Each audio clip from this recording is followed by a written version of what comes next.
And we are live. Hello, everyone. Welcome to, the very first Blockchain Talks episode of 2024. So with that in mind, I'm going to say Happy New Year to all my viewers. A lot has happened in the last couple of weeks, months, leading up to 2024. And even in the last 2 weeks, I dare say, we finally saw the approval of the Bitcoin Spot ETFs. My absence with the live streams had a very good reason. I recently became a father. Anyway, let's dive straight into the topic. You guys know I'm not really a person who likes to beat around the bush. I prefer to go straight ahead to the topic at hand, and that's something which I will be doing gladly. Anyway, let us begin. So, as you guys could see from the topic, we are going to talk about the recently approved Bitcoin Spot ETFs. I'm going to put the sound a little bit harder here. There we go. So about the recent Spot Bitcoin ETFs. Now, for those of you who do not know what it is, I'm going to give you guys a quick breakdown. Now, if you are really interested in what it is about, I'm going to refer towards the live stream I've done 2 months ago, when the hype was still in full swing. In here, I laid down the different kind of ETFs and why the recently approved Bitcoin Spot ETFs are so important. Now, for this live stream, I'm giving you guys a very quick breakdown. Now, you've got a variety of different ETFs or exchange traded funds which exist. You've got future ones, you've got other ones I'm going to say, and you've got the most important one which was recently approved, which is the Spot Bitcoin ETF. Now, what's the difference between the Spot ETF and the others? Quite simple. The other ETFs try to emulate Bitcoin price, but that means that the providers, the exchangers or the institutional investors who offer such ETFs like the future ETFs for trade do not necessarily have to hold Bitcoin. It means that Bitcoin isn't backing those future ETFs or price ETFs or whatever. Now, this changes when we are talking about the Bitcoin Spot ETF. I'm going to put it like that. There we go. When we are talking about the Bitcoin Spot ETFs, with the Bitcoin Spot ETFs, and that was the main reason why so many people were bullish about it, why there was so much hype in October, November, December 2023. It means that Bitcoin is being actually used as the backing asset to the ETF. Even more so, it is backed one-on-one in most instances, or that a greater part of Bitcoin backs the different ETFs, meaning you can buy the ETFs for lower prices probably, but that the total amount of ETFs that are being issued correlates to the backing of Bitcoin one-on-one. That's one of the reasons why a Bitcoin Spot ETF was so important, why it was as hyped as it is. By reason, it forces institutional investors to invest literal millions and billions into Bitcoin to hold it as an asset within their portfolio. This in order to offer the Spot Bitcoin ETF. Otherwise, we're talking about future ETF or the other kind where backing isn't needed. Now, as you guys can presume from my words, and for those of you who aren't in the know, yes, this means that the likes of BlackRock, Vanguard, Grayscale, ARK Invest, and many others are entering the crypto market, more specifically are entering the Bitcoin market, are buying millions of dollars worth of coins in order to add to their portfolio, in order to share it with their clientele. That's basically what it is about. I prepared a few tweets here. Let's just say I'm talking really here about the fundamentals right now. So it is a little tweet I made. We can all talk now how bullish the approvals of BTC Spot ETFs will be. We can talk now on how which of these institutional investors takes the best route to sell their ETFs to the public. But at the end of the line, all of them, and this is quite important, are just selling paper Bitcoin IOUs. What does it mean? Well, despite the backing one-on-one by Bitcoin to the Spot Bitcoin ETF, you still need to remember that if you are buying and trading with the ETF, is that you are selling and buying virtual Bitcoin. It is not really dealing with Bitcoin. You are trading an IOU. It's speculation. You are not moving any Bitcoin around. You do not even have possession of actual Bitcoin. You have a derivative in hand. Compare it a little bit to classic money. Back in the day when money, the euros, the dollars, were backed by gold or silver. The notes you had, the actual cash, actually read by the person who owns this piece of paper has the right to X amount of gold and can exchange it at a bank. That's how paper money evolved.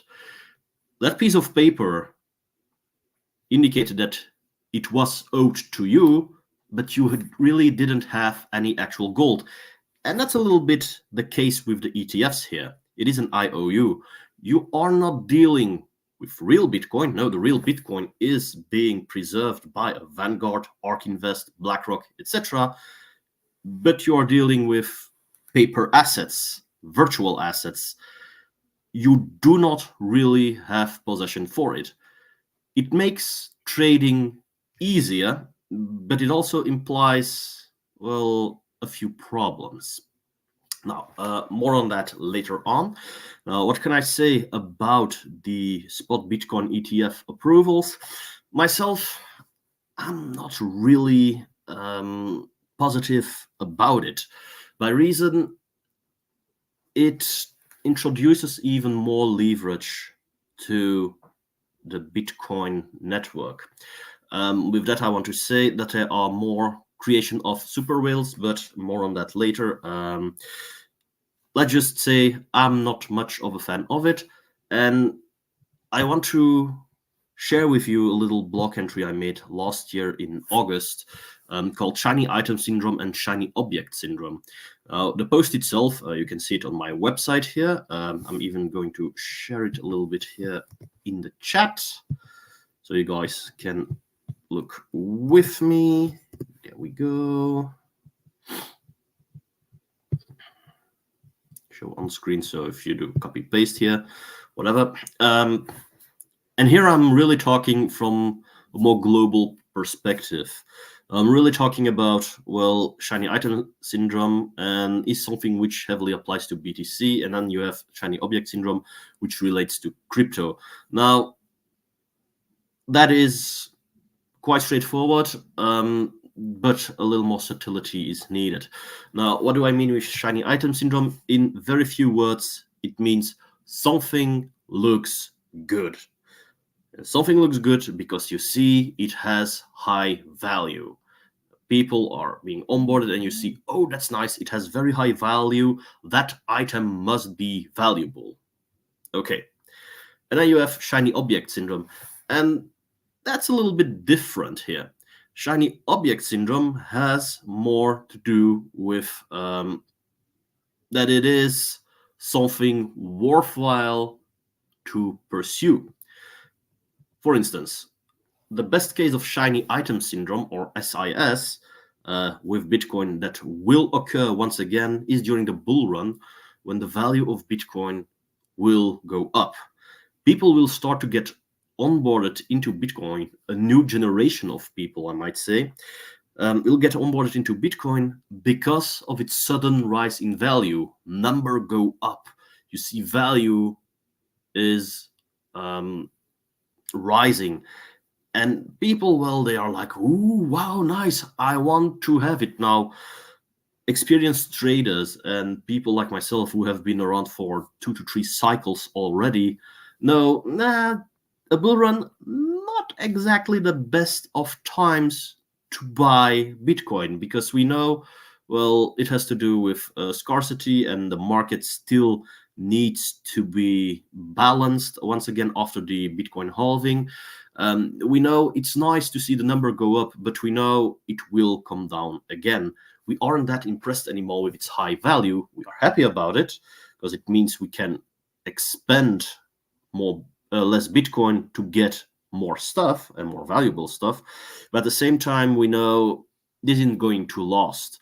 We halt our DCAs until the bull run is a bit over. Perhaps we take a little bit of profit, though I'm more of a holder and I tend to use Bitcoin peer-to-peer more during a bull run than really selling it. So support your local builders, I'm going to say. But that's the essence of shiny item syndrome. You see something going upward in value and you think, oh, I need to have that. And with the Spot ETF, we are more with a shiny object syndrome, meaning a Spot ETF has been sold on a concept, on something that it might probably do. And what might happen here? The Bitcoin Spot ETF promises to onboard more people, more exposure to the mainstream by saying, look, we make it easier for you guys to get into Bitcoin, which any hardcore Bitcoin maximalist knows that's bullshit. Bitcoin is very easy to enter. You need to make an account on an exchange. You can start mining. Okay, there is a little bit of a technical hurdle to be taken, but you will get your hands on the very real deal. And the Bitcoin community itself, current and past, are all too happy to help you out and on board. And even as a total pleb, when I'm not going to say when I entered, but when others entered, to set up an account on exchange, while slightly technical, it is quite easy to do so. It's more of a hassle to pass through with your identification because you need to go through a KYC, or know your customer. I'm not going to say mechanism, but a procedure where you have to legitimate your identity, your place of living, etc., etc. But it is fairly easy to get your hands still on actual Bitcoin. With a Bitcoin Spot ETF, or any Bitcoin ETF really, it is paper Bitcoin and you are buying shares. But at the same time, nothing really changed, because in order to open a trading account, like on Forex, BlackRock, Vanguard, ARK Invest, you still need to go through a KYC. Difference here is plenty of traders who weren't associated with cryptocurrency will now get exposure to it without really redoing an entire KYC procedure. But that's only if they have an interest in crypto or Bitcoin itself. But it was sold as that there's now more mainstream exposure to it. And that's really what shiny object syndrome is.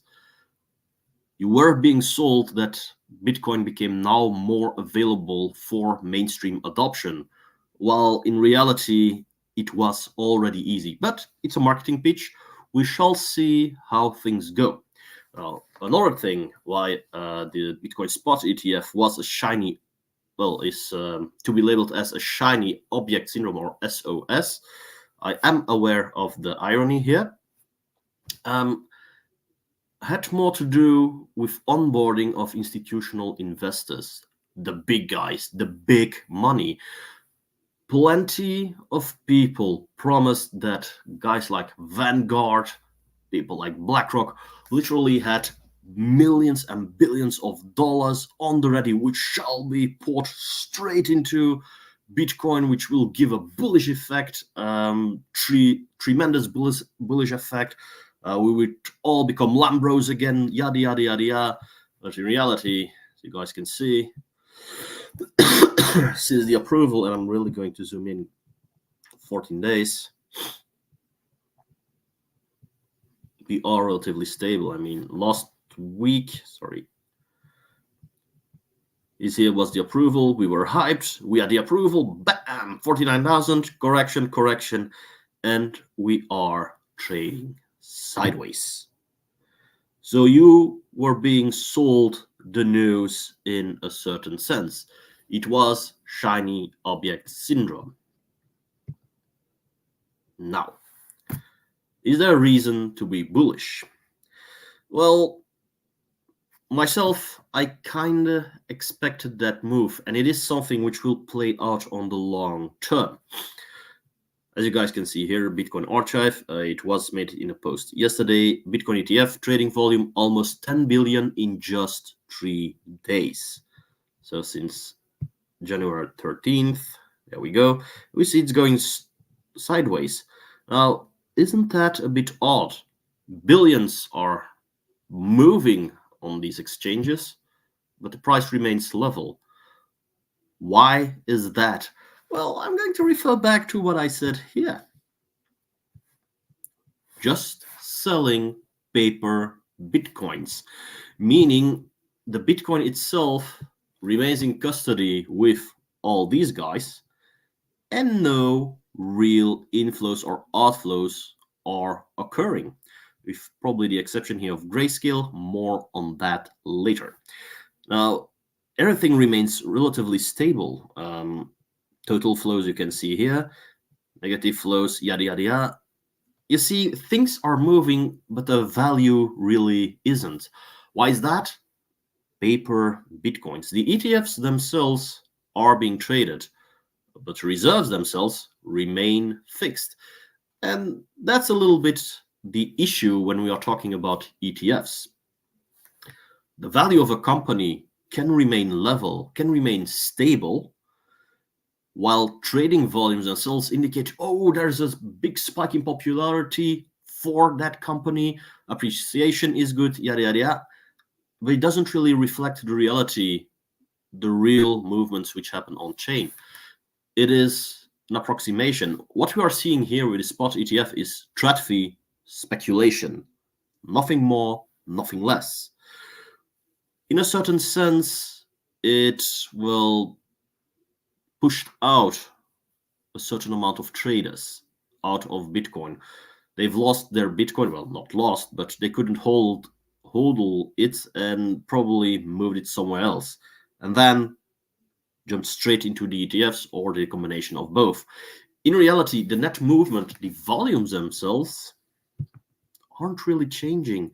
You can see it quite clearly here. There was lots of volume being moved here. It was approved, and suddenly we are stable. Not much movement is going on. And this exactly reflects what ETFs are all about. It's not actual movement of Bitcoins. It is sentiment from TradFi. It is the paper Bitcoin that is moving. That's one very important factor. Next, from Daniela Lee Paul or Rip Van Winkle. Bitcoin is being hurried up by spot ETFs at a rapid clip. In just 2 days, BlackRock has acquired 11,439 coins.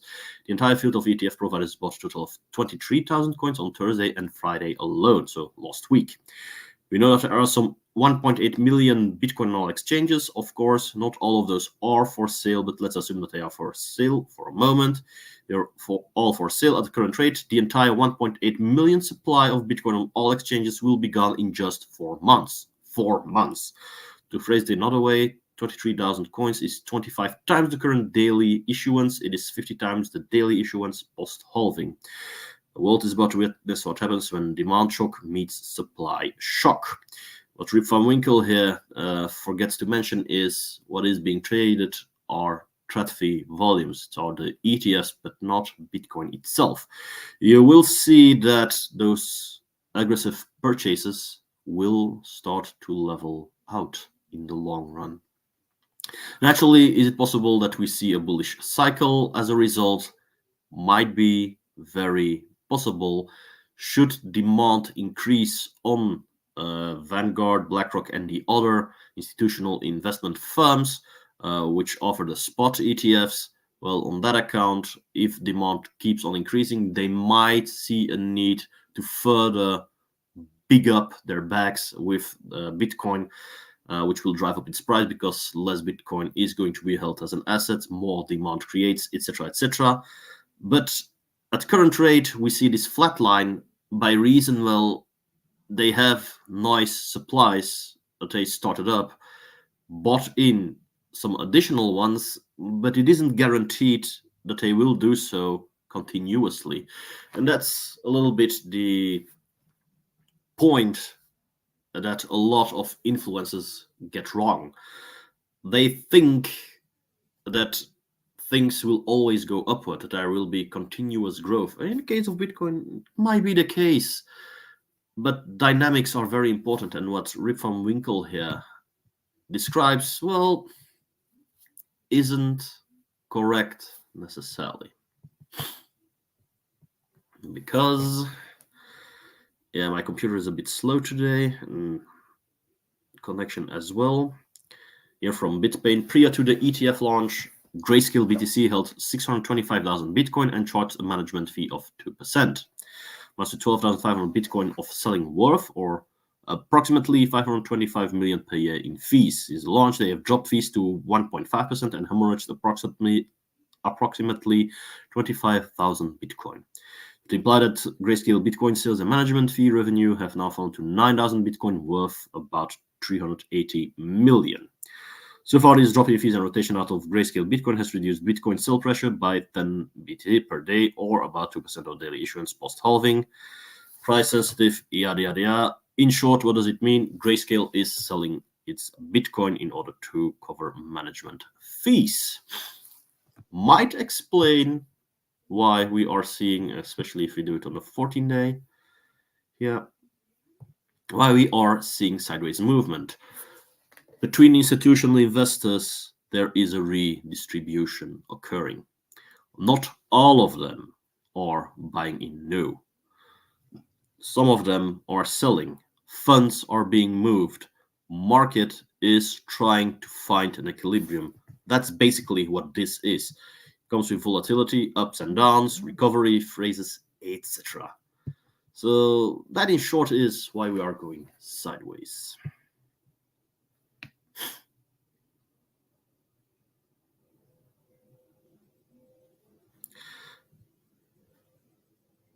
Now, let's get into the dangers of the Bitcoin Spot ETF. Now, perhaps some of the more keen and more attentive persons watching my live streams will probably know and see that I've already mentioned some of the dangers. But anyway, I want to counter at Eric of Rivia, but I can't. The truth is, he's partially right. Creation of ETFs is part of the adoption, that I grant. More precisely, they are part of the then they fight you. The Bitcoin ETFs are just strategy getting exposure to Bitcoin, but it is not Bitcoin nor associated with its fundamentals and network. I want to highlight this. You see, it refers back to this little tweet that we saw where there are ETF trading volumes of $10 billion. Let's just see what the market cap here for Bitcoin is. And there we have it, fully diluted value. Therefore, trading volume, $21 billion fully diluted value. So everything is around 91 billion. So we're not even in trillions. We should be seeing those 10 billion US dollar movements on the time frame, but we don't. And this is the exact reason that I already mentioned. It is TradFi getting exposure to Bitcoin. They aren't trading Bitcoin itself. No, the institutional investors themselves are becoming super whales. They are backing their ETFs one-on-one with Bitcoin, but they aren't selling them. They're keeping them. They are issuing more ETFs. The ETFs are being traded among the traders themselves, bought, sold, etc., etc. High volumes of money are circulating, but not towards Bitcoin. Perhaps a little bit, but not all. What does it mean? This is nothing more than paper speculation. And this is something that I even highlighted in this here episode, that it won't really reflect on Bitcoin, by reason you're not dealing with real Bitcoin. You're dealing with virtual, with virtual Bitcoin. You're dealing with paper Bitcoin. You're not dealing with the actual thing itself. So we might see hundreds of billions of dollars even in the future of trading of Bitcoin during the height of the bull run, or even 2 or 3 cycles from now, but it won't reflect on Bitcoin itself by reason it is paper Bitcoin being traded. And that's something people really need to stick into their minds. The ETF isn't real Bitcoin. Real Bitcoin being traded will have an effect on its value, because at that moment we are dealing with it on a fundamental level. We are trading actual Bitcoin on chain. Right now, all that the Bitcoin ETFs are is just approximate, it's just paper speculation going on, but nothing really flowing into Bitcoin itself. And that's probably one of the reasons why some said, yeah, it's going to be a sell the event. And in a certain way, they are right. What I dare say is there will be some bullish episode later on, but the effects will remain kinda limited. Now, post-halving, that's something entirely different, because at that point, we are dealing with a slashing of the Bitcoin rewards, less Bitcoin, freshly, newly minted Bitcoin, I need to be precise here, is going to hit the markets.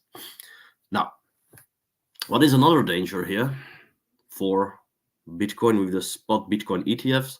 Well, perhaps this article is known to some of you. Fear the Whales. I wrote it back when MicroStrategy earlier in 2023 made one of their biggest purchases of that year, which concerns Bitcoin that they held.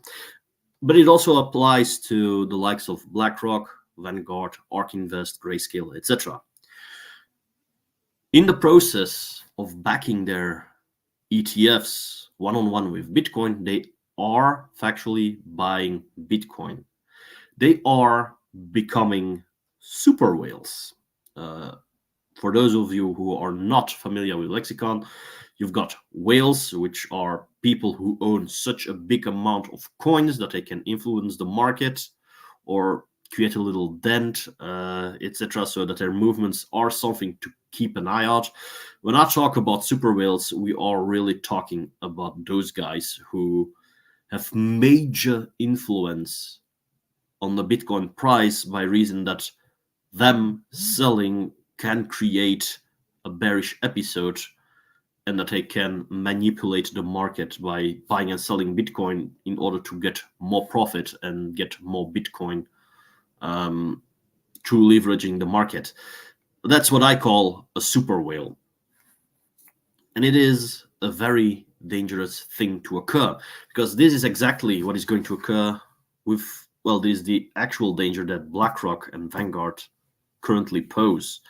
They can play the market. They have the millions and the billions that are being leveraged in volume through the ETFs, which allow them to buy more Bitcoin to become bigger and bigger and bigger and really soak up the entire supply. Not the entire supply, but the entire circulating supply. Hence, they can play the market. Now, naturally, there's going to be a base level because they cannot own all Bitcoin. There's still people in retail like myself, like you guys who are watching, who own Bitcoin, even though it are small percentages from a few coins up to 0.0001 or something alike. In Bitcoin, we still hold major influence. Those are Bitcoin, as long as you don't sell, they can get their hands on.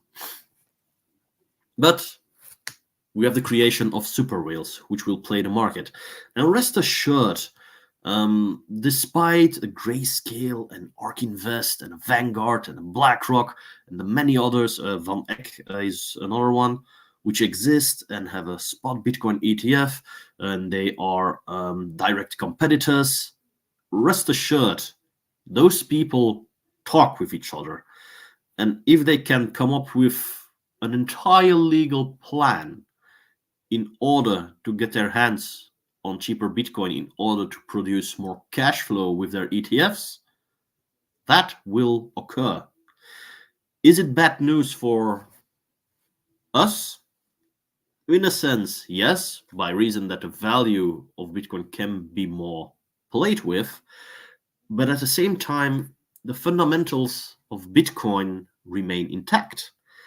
It still has a decentralized network. It still can be used as rogue money.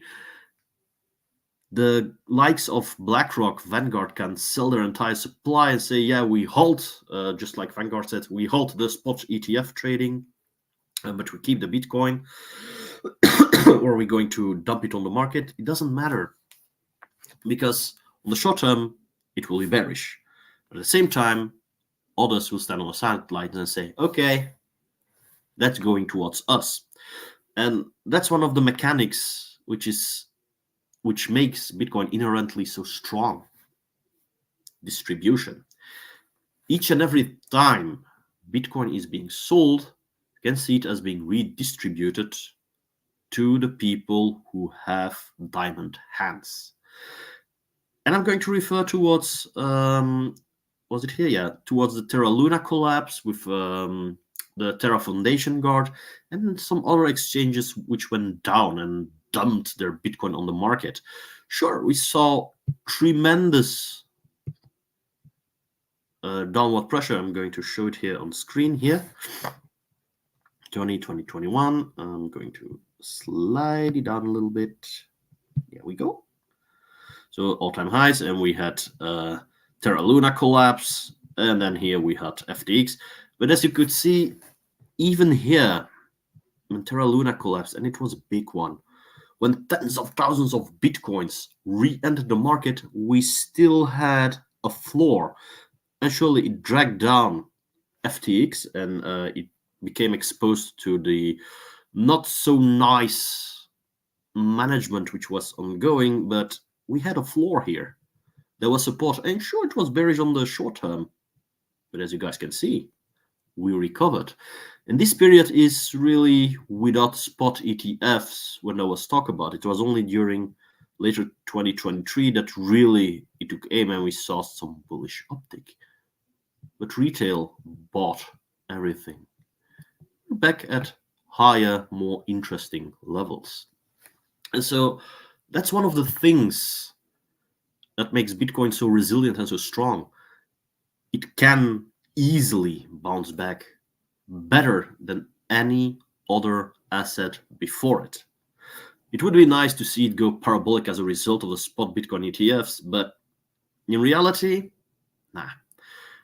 What we're going to see is a little bit something like this occurring once again. Perhaps with higher numbers. By reason, well, when the halving occurs, and I'm going to refer back towards shiny item syndrome, when something becomes more expensive, people will gaze at it and really want to have a piece. So not only will people want to have more Bitcoin, they will also want to trade more with ETFs because they will see an appreciation. And in turn, that will push a Vanguard, BlackRock, and others into buying more Bitcoin, making the circulating supply lower everywhere, which will push the price upwards to new, currently unseen levels. So there is a bullish thing going on, but everything from what I explained right now is something which has been occurring for years, because this is something we saw back here, 2016, 2018, come on.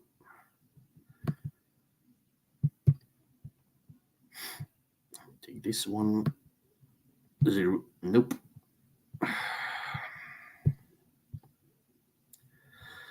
It's something we saw earlier. This is the generation from 2018. We had halving, went up, two peaks, went down, crashed down, sideways movement, heavy crash. That's the COVID which occurred here. Up, bang, up. It is a recurring theme. We will always see new all-time highs, corrections, etc. the volatility, well, let's just say each and every cycle gets bigger and bigger, because right now we have that of 2018, but at the same time, did it occur elsewhere? Come on. Here we go. Nope.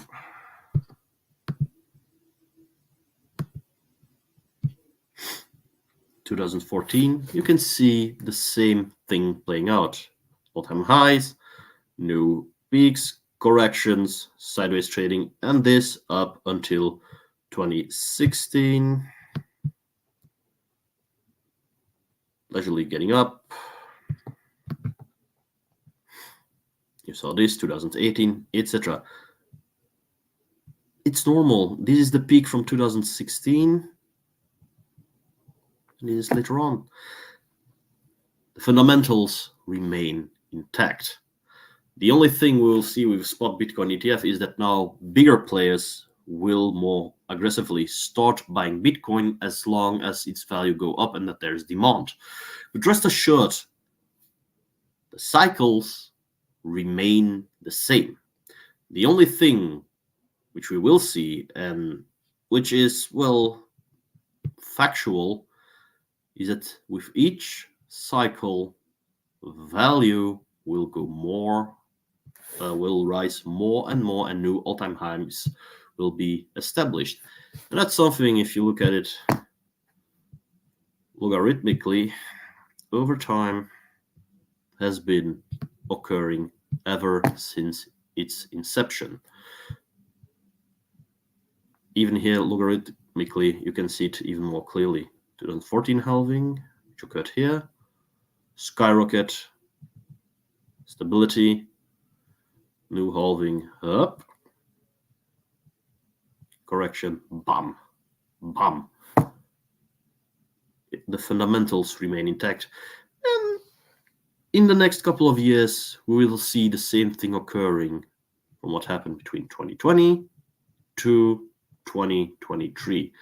4-year cycles, which will keep on going and going.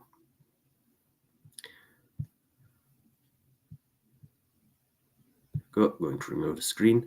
And with that, I'm going to say that this is the end of the episode.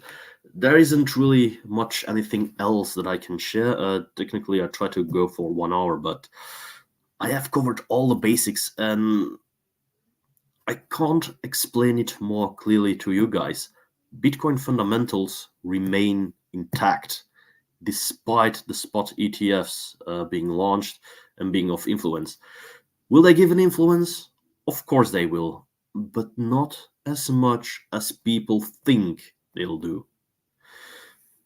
They will help mainstream, between brackets, adoption, but not in such ways that people think they do.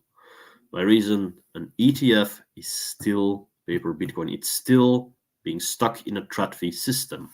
And I am aware that there are people saying with the spot ETFs that Bitcoin has entered the mainstream and that it allows BlackRock to overtake everything and influence the network and change the fundamentals of Bitcoin. Let me assure you, unless BlackRock has 51% hash rate of the entire Bitcoin network, not much is going to occur. The fundamentals, as we know them since many years, since its inception, remain unchanged. They can't do S about it. With that, guys, I want to conclude this episode. I want to thank you all for watching. Naturally, if you like the stuff I put out here, give it a like, leave a comment. If you have questions, not be afraid to reach out. I'll answer them gladly. On a closing note, I want to say this year, well, I'm revamping a little bit my brand here of Gracious Interest. So the blog will remain, but I'm more going to focus on everything Bitcoin related.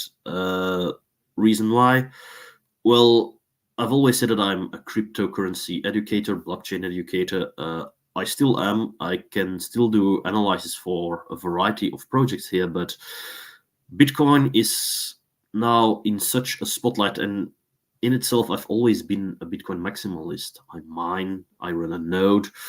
I've been at the forefront as one of the very few influencers which exist within the space who can easily dissect highly technical terms and put it into plain English for everyone. And Bitcoin, well, a lot of education for the mainstream still needs to occur. And quite frankly, I'm also getting a little bit tired of the constant harassment of the crypto bros after a fundamental analysis I've done in a public space. So rest assured, Crypto Bull, that's going to be a done deal. The episodes will remain up for educational purposes.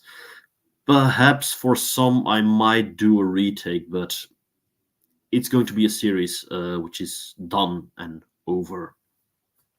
Just by plain reason, I'm actually getting tired seeing the same shit occurring, the same scams and red flags popping up. And of course, I want to help educate you guys in how to analyze projects. But with 97 live streams analyzing a variety of coins, people should by now know what these are. Within communities, I am like the Syndicate from Abu American and Machtvizier from Stefan Das. I still am available to do such analysis, but it will be behind a paywall and for me to help out that community. I'm not getting paid for it. I do this mainly out of interest, my own brand. So these live streams of blockchain talks, everything will now be more geared towards Bitcoin. Well, everything Bitcoin related. So where it concerns development, especially mining has taken my fancy, where it concerns renewable energy, etc. So expect more of such content to be produced later on this year. I'm also doing two events this year, which are Bitcoin related locally here in Belgium. So keep your eyes out. And with that, I'm going to end this episode. Once again, guys, thank you for watching, and until next time. Bye.